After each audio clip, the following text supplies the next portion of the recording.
kemerdekaan bangsa Indonesia bukanlah hadiah, bukan pula datang secara tiba-tiba. Ia lahir dari rangkaian panjang perjuangan, pengorbanan, dan darah yang tertumpah. Di balik nama-nama besar para nasionalis yang tercatat dalam buku sejarah, terdapat barisan ulama Nusantara yang memainkan peran sangat menentukan. Mereka bukan hanya pendidik umat, tetapi juga pemimpin perlawanan, penggerak rakyat, dan penjaga martabat bangsa. Sejak awal kedatangan bangsa Eropa ke Nusantara, para penjajah menyadari satu hal penting. Ulama adalah kekuatan sosial yang sangat berpengaruh. Mereka menjadi panutan masyarakat, tempat bertanya, dan pusat konsolidasi umat. Karena itulah, pesantren, majelis taklim, dan organisasi keagamaan selalu dicurigai. Bagi penjajah, keberadaan ulama bukan sekadar ancaman spiritual, tetapi juga ancaman politik. Belanda, sebagai penjajah paling lama di Indonesia, bahkan secara khusus menjalankan misi spionase untuk mengawasi gerak-gerik ulama dan umat Islam. Salah satu tokoh paling terkenal dalam misi ini adalah Snoek Hurgronje. Ia ditugaskan untuk mempelajari kehidupan kaum muslimin, menyusup ke tengah masyarakat, mencatat kebiasaan, pemikiran, hingga jaringan ulama. Catatan-catatan inilah yang kemudian menjadi dasar kebijakan kolonial Belanda dalam menekan dan memecah kekuatan umat Islam di Nusantara.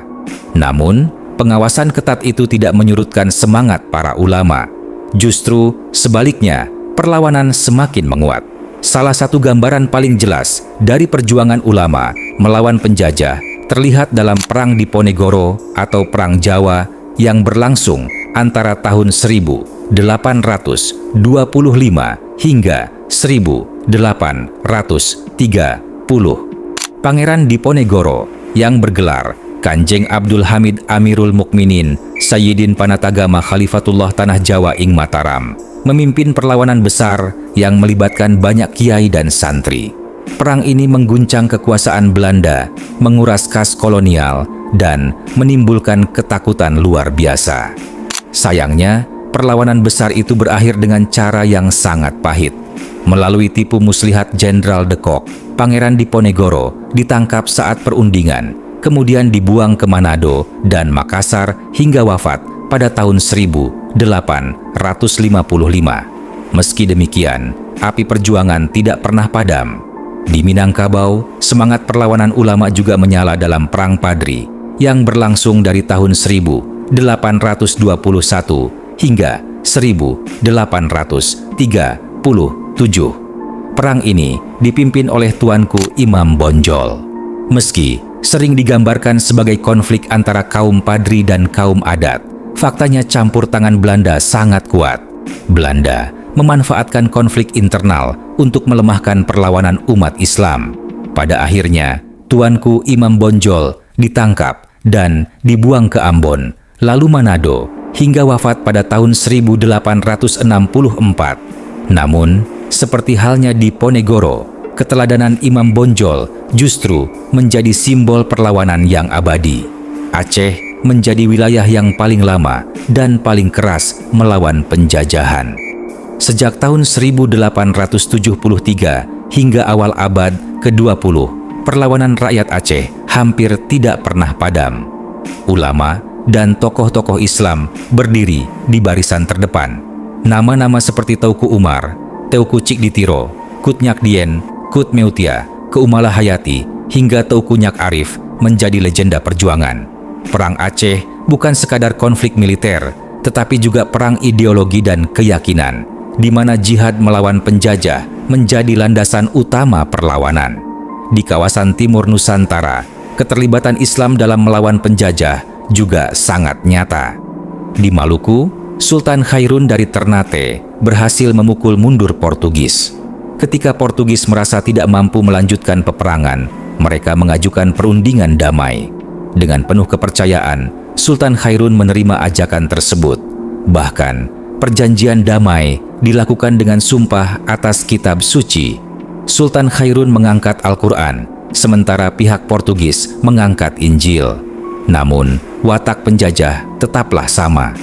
Perjanjian itu hanyalah tipu daya. Dalam sebuah jamuan makan, Sultan Khairun diserang secara licik dan ditikam hingga wafat pada tahun 1570.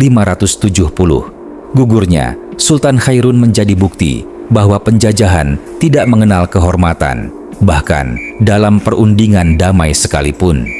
Di Jawa Barat, perlawanan ulama juga terjadi, salah satunya dalam peristiwa Geger Cilegon tahun 1888.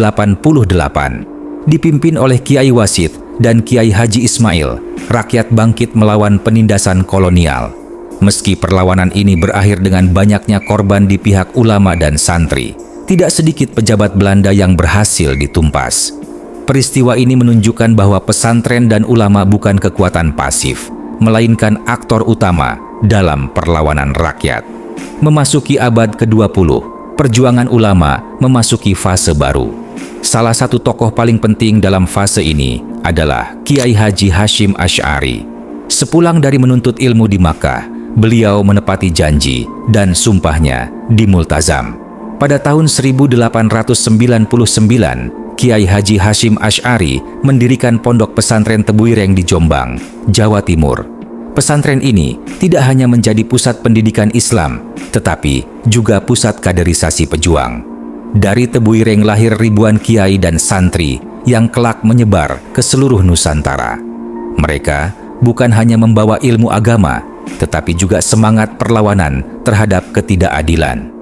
Kiai Haji Hashim Asy'ari membentuk laskar-laskar santri yang siap menghadapi penjajah, baik Belanda maupun Jepang.